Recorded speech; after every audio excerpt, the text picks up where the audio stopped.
Welcome to the Business Growth Masterclass podcast, where business growth is made simple. Listen as we discuss best practices to streamline your operations, boost your profits, and ultimately create more stable and valuable companies. We bring you stories from industry leaders sharing their wins, their losses, and everything in between. Here we go. Today's guest is the president and co-owner of Stewart Brothers Drilling. And they are a drilling company that has been in business since 1945. And they drill water wells, both residential and commercial and industrial. They mine minerals and service wells across most of the United States. And so without further ado, welcome to the podcast, Mr. Joel Stewart. Thank you very much. Good to be here. Yeah, thanks for being here. Yeah. Yes. Well, we wanted to get into this. We always like to do a bit of an icebreaker question. So, just to get us started and off to the races, is curious to hear about if you could go to lunch with any entrepreneur or famous business person, who would you pick? Oh man, that's a good one. The first one that comes to my mind is Steve Jobs, I guess. Yeah. I'm a technology person and really always have been.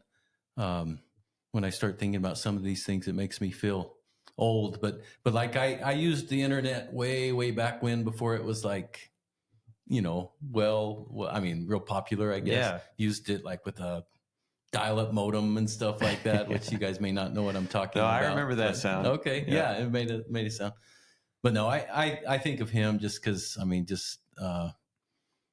he has created and helped lead so many interesting and transformational things, and of course the iPhone being probably the biggest by far, has changed the world in a lot of ways. Yeah, it's incredible how much things have changed over that course of time. So, well, I'm sure it's affected how you do your business, which we need to get into. So can you tell our listeners a little bit about what you do? And you bet. Your day-to-day. Yeah, so Stewart Brothers Drilling Company, we are a family-owned business. I'm actually the third generation to be in charge of running the business. I have worked with Stewart Brothers since 1992 full time. That's when I had just finished college, graduated from Lubbock Christian back at that time. Our history is interesting to me. I mean, back in the 70s when I was a kid, our drilling business really did one thing and one thing only, and that was we drilled exploration holes for the uranium mining work that was going on there in the Grants area. Wow. Yeah. Okay. Drilling company. I was floored whenever I first got to talk to Joel about this. I was, West Texas, Eastern New Mexico drilling company. I'm like, yeah, oil and gas. What part of that operation are you? And he's like, uranium mining. Yeah. So is this for nuclear power? And that's exactly what it's for. At that time, Grants was literally a mining boom town. I mean, I think the population was around 20,000 people. Wow. There were several big uranium mines close by the town, and those operations, they just inherently need a lot of drilling. And the drilling we were doing, you call it exploration drilling. It's just drilling small diameter holes, but it's just to identify where the mineral is, where the uranium is. And in that area, the drilling's not easy. The uranium is deep. I mean, most of the drilling was 2,000 to 3,000 feet deep. Jeez. And so, how does that compare to oil? So the drilling process is pretty similar. But in terms of depth, is it deeper? So oil and gas, a lot of the oil and gas being done like in and around Midland is deeper than that, 5,000 to 10,000, I think. But yeah. But still, 2 or 3 is a long deep. way. Yeah, it's deep.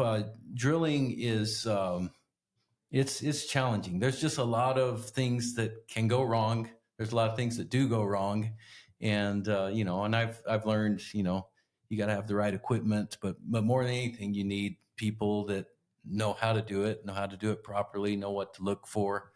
what to do when things, when you're encountering some of these challenges, what to do. Yeah. So there was a whole industry of this going on in Grants, New Mexico, Yes. and Grants is a lot smaller than 20,000 people now. So so tell us what happened there. No, exactly. And so in the late 70s, I think it was 1979, there was the 3 Mile Island incident. Yes.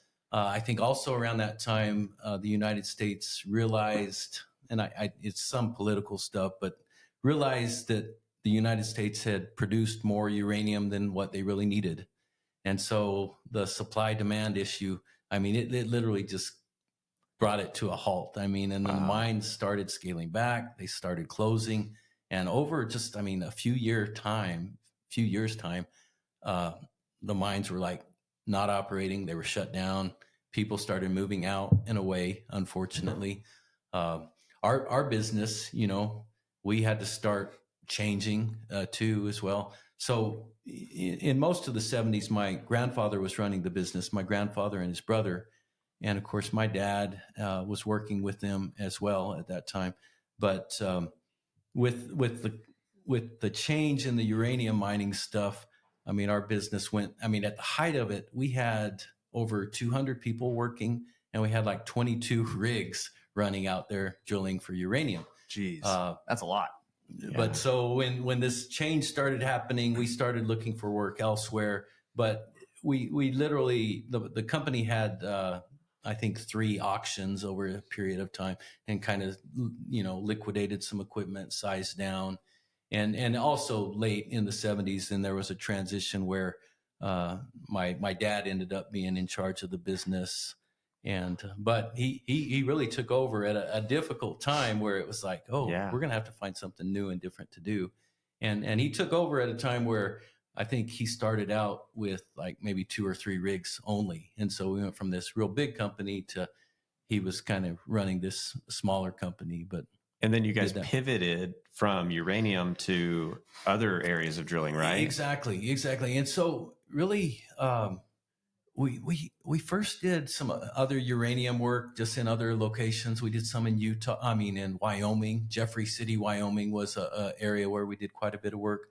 We also got into some, I can't remember the exact timing. Again, I was in school, but we ended up getting into the environmental drilling business, and it ended up actually being very, very big for us all the way through the 1980s.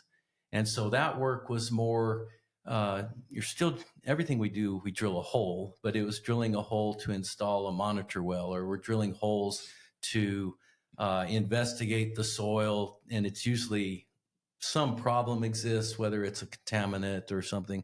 We actually did a lot of work in Los Alamos, New Mexico, at one of the labs up there. Okay. And it's just an area where they have contamination issues that need to be investigated. But we did a lot of that through the 80s. And then jumping into the 90s, we ended up doing a lot of gold exploration work. And that was in Nevada. And that was good work, good business. Then that kind of changed. And somewhere, by the end of the 90s, it was like we really kind of had shifted where we're doing more water related work than anything else. When I think of minerals and like raw earth materials, I think of like the Congo and Africa and all of these places. Strip mining in South America. Yeah. And so does the U.S. have a lot? I know we have oil and gas. I know that. Yeah. But as far as other minerals like uranium, is there a lot of uranium? There is a fair amount. And so, if you're not familiar, there's a significant amount of mining going on in Nevada. Okay. And it's primarily for gold. And, and depending on what the price of gold is, kind of determines the level of work that is being done. But you want to take it out of the ground when you can get the most for it. Yeah, exactly. And that's really how the mining work always goes. Copper is real big in Arizona. Okay. And we've done a fair amount there as well. And just historically working in the mining industry it's just a really good business, a good experience for our company anyway. Good people to work with, good business people.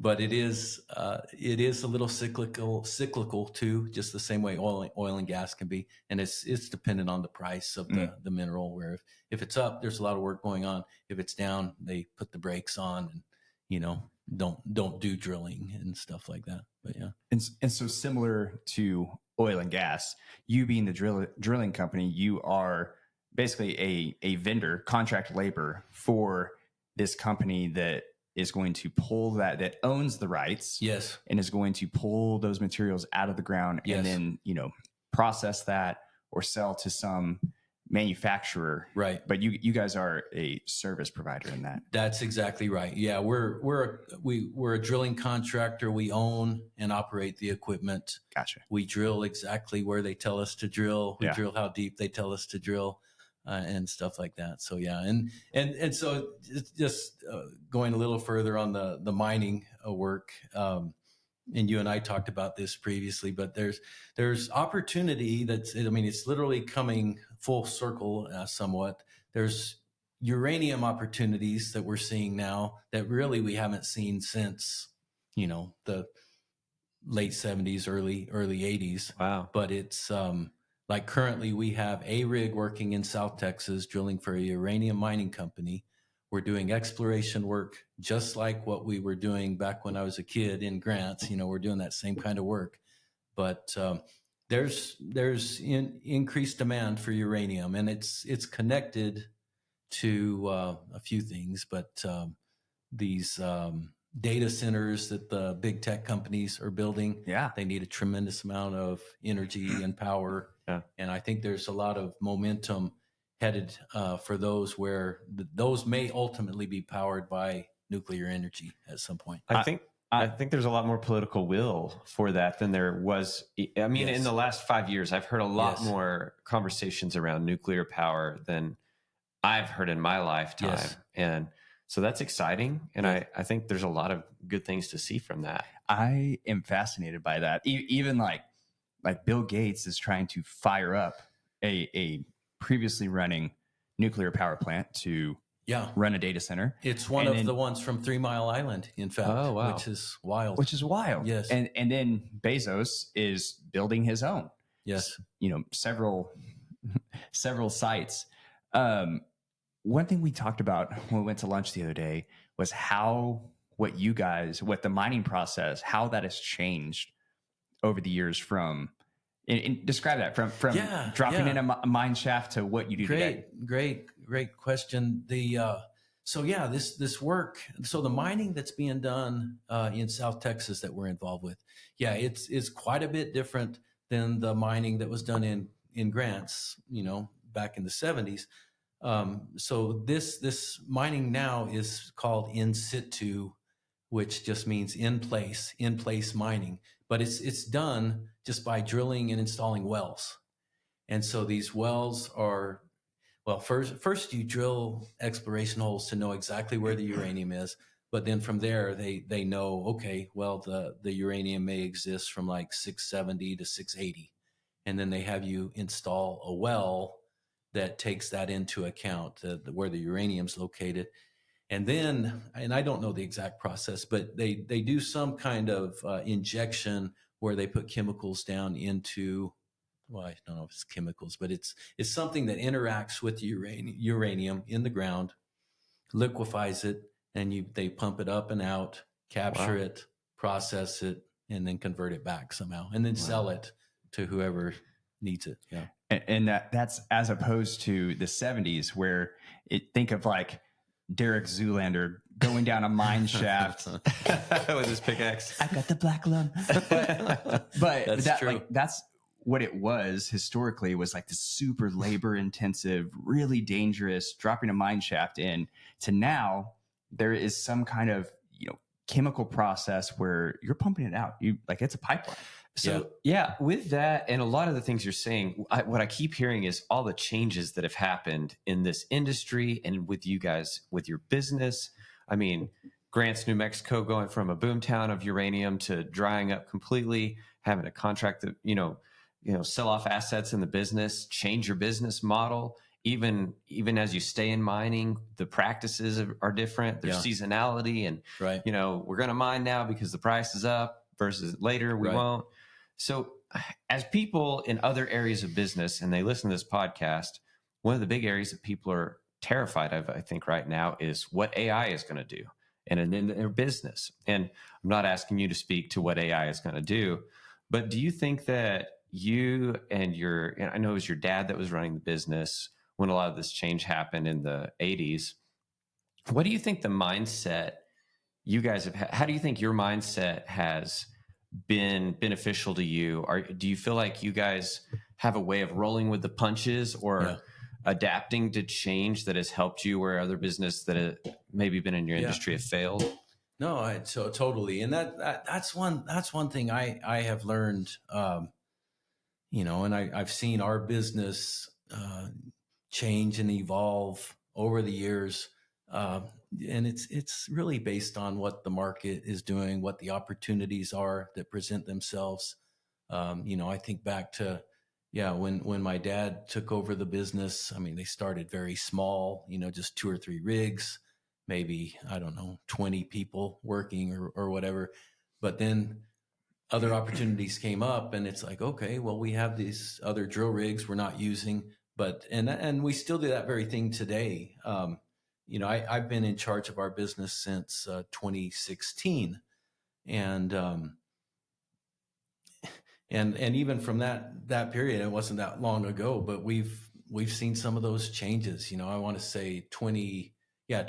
Well, we had a couple of years in the wilderness where we actually were partnered with a group out of Midland, Texas, and it was a great opportunity for us, and it was the right thing for us to pursue at the time. It lasted for about 1.5 years, 2 years, and then we both we agreed, this isn't getting. We weren't meeting the profit goals that they had set out for us, and because of that, then we separated. And it was a friendly separation, and they treated us well, and we're still all friends. But it was at that time. I mean, we had like 50 people working in the business at that time. But at that change, it was pretty dramatic for me. And I remember being terribly nervous because I was like, okay, well, we have this much work, for 4 rigs, but overnight we're going down to like 2 rigs. And so we made like a lot of people changes. We sized down, but I was just doing it based on the work we had. So, okay, we're going to size down for work enough for 2 rigs. We got down to like 19 people. And this was in 2018. Was that pretty scary? Really scary. Cause I was like, I don't remember us being this small. And we hadn't been since I had worked with this. And I'm like, I don't even know if this is going to work. Well, funny thing is, I mean, we had good work. We had good people. We had great people because actually, when you do size down, what do? You keep the best people. And so we kept the ones that were the most experienced, the ones that had the best attitude. And by the end of 2018, it was like, this is one of the best years we've ever had, and I remember thinking, oh, this is interesting. But then, of course, 2019, we had more opportunities. We added a 3rd rig, and we slowly grew as we had more work in front of us. And today we're up to like 75 people. We've had like 75 people for the last, I don't know, 3 or 4 years. But it's based on the amount of opportunity we have, jobs. Well, I'm hearing that you're not afraid to take chances or do something new. And some of those opportunities, you keep mentioning opportunities, but those opportunities don't come out of thin air either, right? Like no. It sounds like you guys are constantly looking at the horizon and seeing what might be out there. Sure. Am I wrong? Or no, you're right. And your comment about not being afraid to take chances. Let's see, I'm trying to remember. So this was literally just a few years ago. So as I look back, the year of 2024 has been a good year for us, and it's been a really strong financial year, with good opportunity, good jobs, good success this year. Well, 23 and 22, not so much. And I connect it to a couple of things, and really it's connected to us taking some chances and trying some different markets. Mm-hmm. And you mentioned residential water well work. Yeah. That's what we did in 22 and 23. And we bought a couple of rigs that were perfect for that kind of work. Despite me always being told by my dad, that's not a good market for, that you don't want to spend your time there. There's not enough money in that market. It's different. But we had so much what I thought was potential opportunity. So many calls coming in. Yeah, we have work. And we were focused on a particular area, like around Santa Fe, New Mexico, kind of a high end. Yeah, it's a nice area. Real nice area. A lot of people were moving, I think, from California, for example, to Santa Fe, buying property, needing a well. And so we decided to jump in. And we jumped in with both feet. We didn't just do one rig. Let's do two. And so we did that. And my goodness, and we're a year in, and I'm like realizing, this isn't really, we're not making money on it. We're not getting, but I'm like, we got to stick with it. We just got to be patient. I went a whole nother year, with kind of the same result. And it was just in hindsight, it was just a bad business decision. And I regret not realizing it sooner. We should have gone a year and said, this isn't getting this work. But the moment we did make the decision we just stopped it. And we made some painful phone calls saying, hey, we know we're signed up to do this well for you here in a few months. And we know you've been waiting for us for 5 months, which was unpleasant. There were some angry people with us, rightfully so. But we got through that, and we got back focused to doing the work that we know the best, using the rigs we know the best and we're most familiar with. And it's given us good results.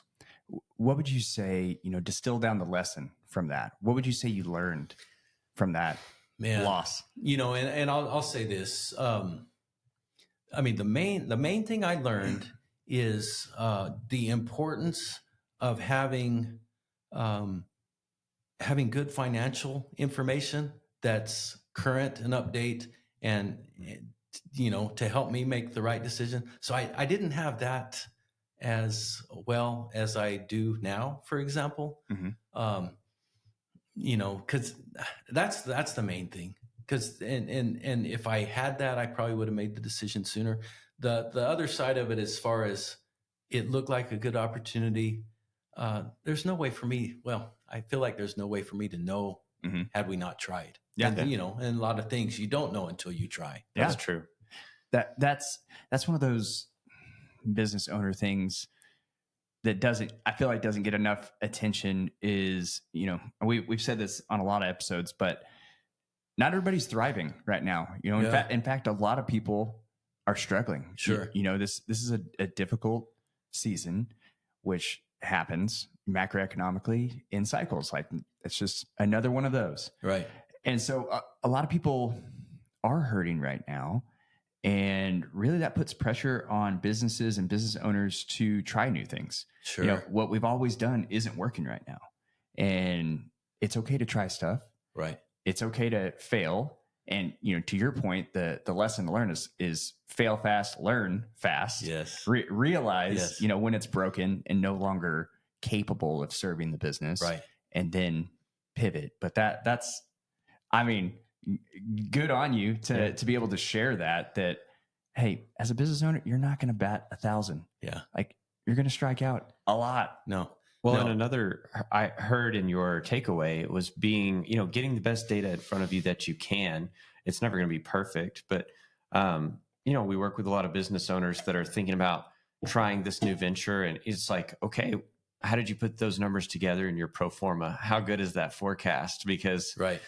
You might be leaping here and you think you've got some good data you're hanging your hat on and you really don't. But like you said, sometimes you don't know until you try. Yes. So there's a balance to that, being data driven, but also not being afraid to just give it a chance. Yeah. An interesting just comparison between, like a commercial water well that we're doing, whether it's for a city or town, or, we do a lot of work for the Navajo Nation, and those it's commercial work. It's great work for us, actually. But a well project like that, just as far as from a dollar size, it might be a $500,000 project. Well, you compare that to a small water well that's like on the high side, maybe a $30,000 project.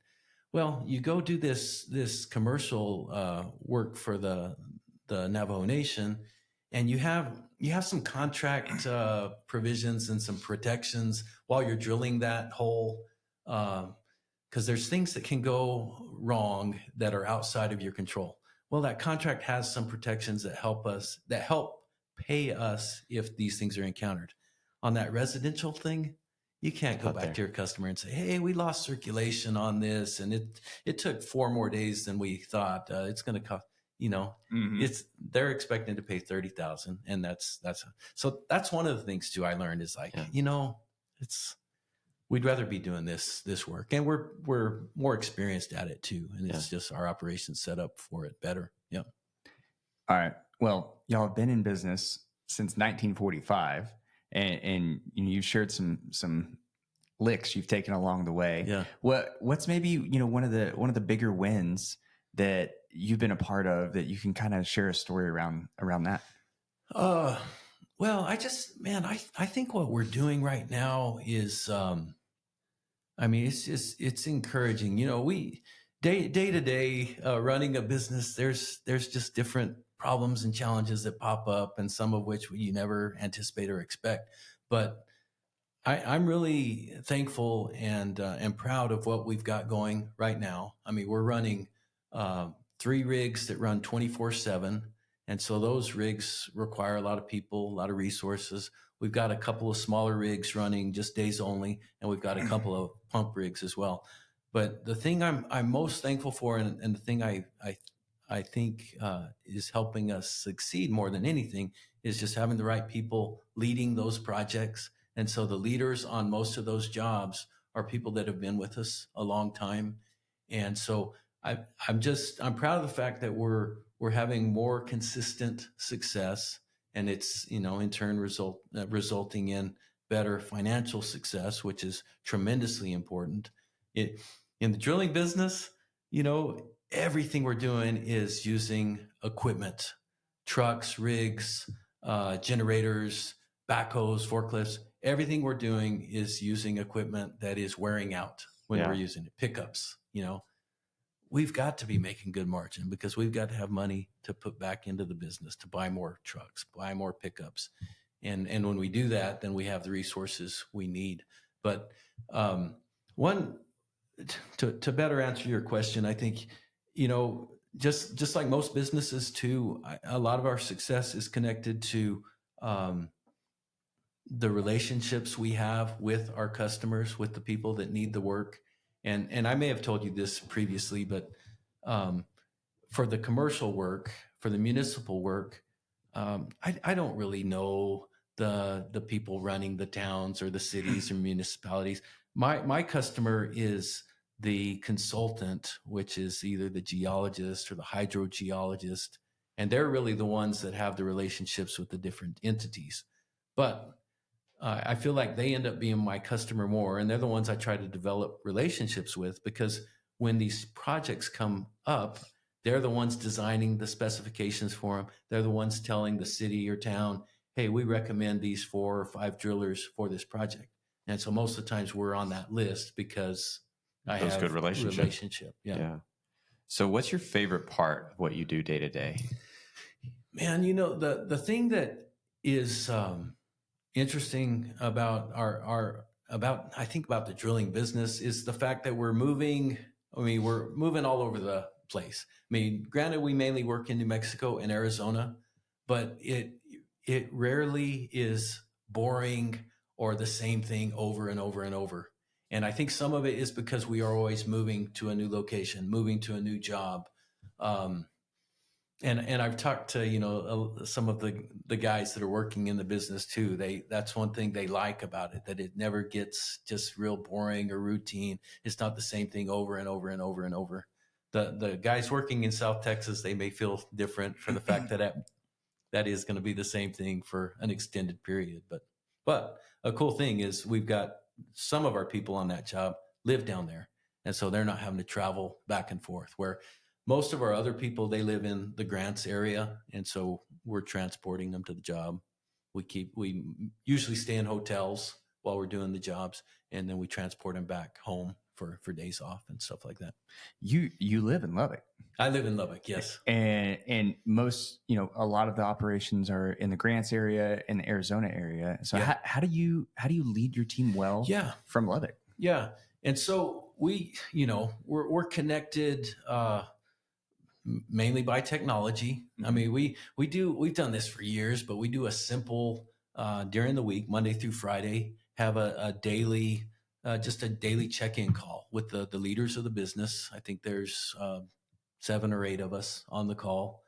It's very brief, but I just get it started, and each person on the call is just saying what they're working on today. It's very, very basic, but very helpful for the fact that it informs everyone on the team what's going on. And there's times that, this person says, yeah, I'm sending a truck down there. And it's like, oh, hey, I need something too, and so it connects us that. So that's one thing we do. I get back to New Mexico often. I try to go see the jobs as often as I can, but it's hard though. It's hard, but anyway, it's us being in Lubbock has been a tremendous blessing though, for family reasons more than anything else. Yeah.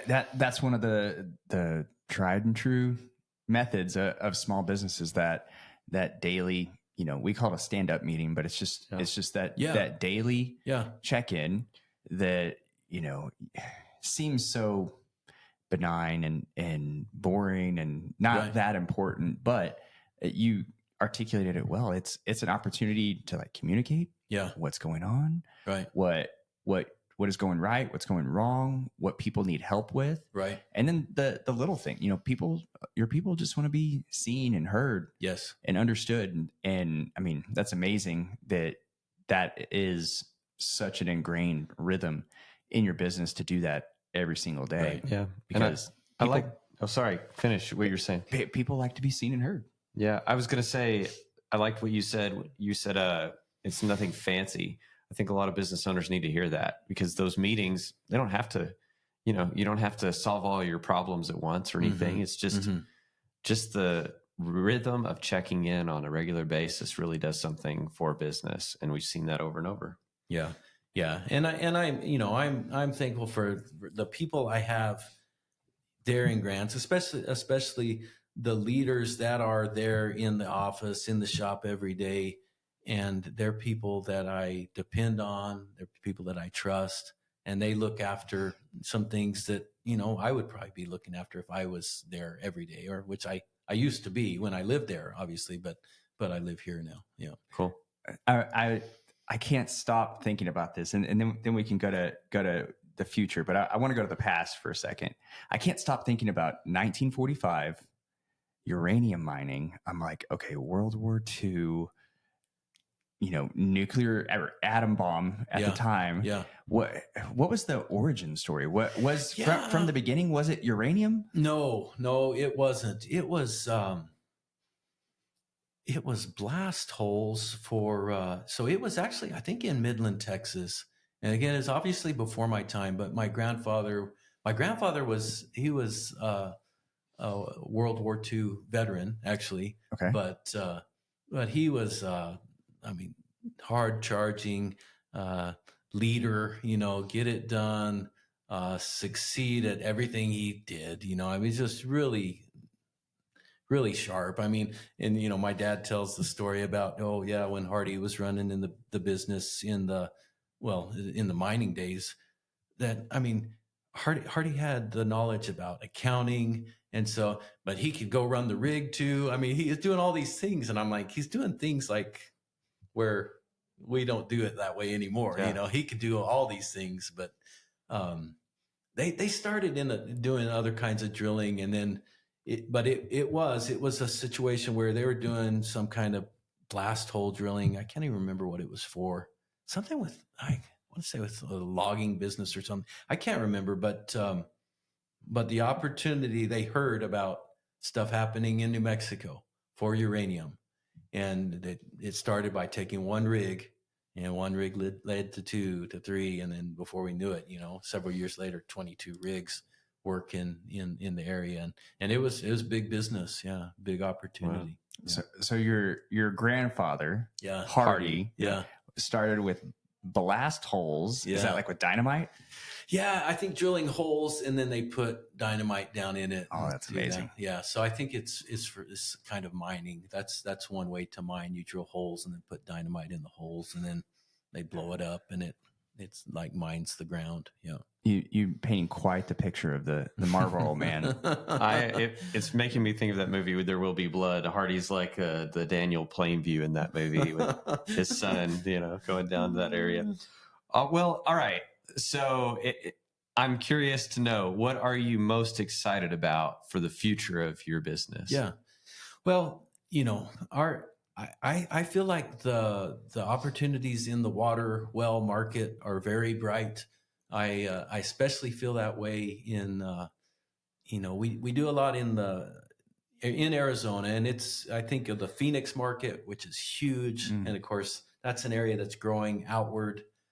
We do some in Tucson as well, but I just, knowing what I think I know, the Arizona market is going to continue to give us a lot of great job opportunities. We're well positioned for the jobs in New Mexico as well, which is great. But I like the fact we're in the water business. It's not something that's I feel like it's something everyone's always going to need, right? Uh-huh. It's not something that's going to be legislated away or anything like. I think of the coal mining. We've done some work with coal. Coal is kind of on the way out, right? Because it's dirty or bad for the environment. But no, I think there's going to be continued demand and opportunity for the drilling and the water well drilling that we do. So we're just trying to, I'm not super crazy about, we got to grow. I think managing what we have right now is a lot. And not easy, but my goal is for us to be a healthy business, and if we can do things to get better, essentially improve our margin where we can. It's a big deal, and good for all the people in the company. That there is something to be said about that. There's so many business owners who want that grow, but again, I keep saying this, like your business has been around since the 40s, yeah, and you're still fine tuning it. You're still like, where we're at is healthy and is good, but how can we be more profitable? How can we keep our best people and take care of them and pay them well and keep them there for a long time? There's a book, it's called Small Giants, and I've mentioned it a few times on the podcast, but it's basically what you're describing, these tried and true businesses that have been around forever, that are at this level, that their standard of living, like they're happy with it, but it doesn't mean they're not excellent. It doesn't mean they're not continuing to pursue excellence and getting better and getting better. Right. And there's simplicity in that you get to spend good time, quality time with your kids. That's why you moved to Lubbock, to be with your family. And I mean, that's something that I feel like business owners need to hear is, reverse engineering. Like what are you trying to get out of this business? What standard of living? When is enough? Sure. Yeah. And then when you get there, how can we create the highest quality of life for everybody in your business? Right. Absolutely.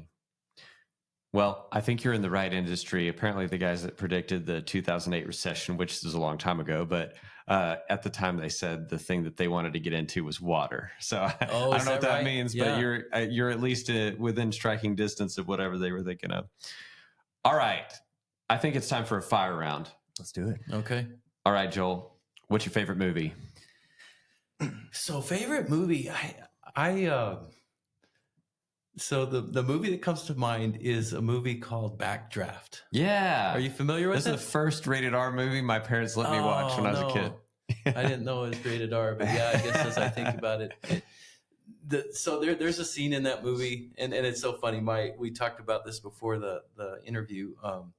my son-in-law is a firefighter, and of course I've asked him multiple times, have you seen Backdraft? And he finally watched it, so, but there's a scene in there, Kurt Russell and is it Billy Baldwin? I don't remember. I remember. Yeah. In the show, they're brothers. I think it's William Baldwin. Yeah.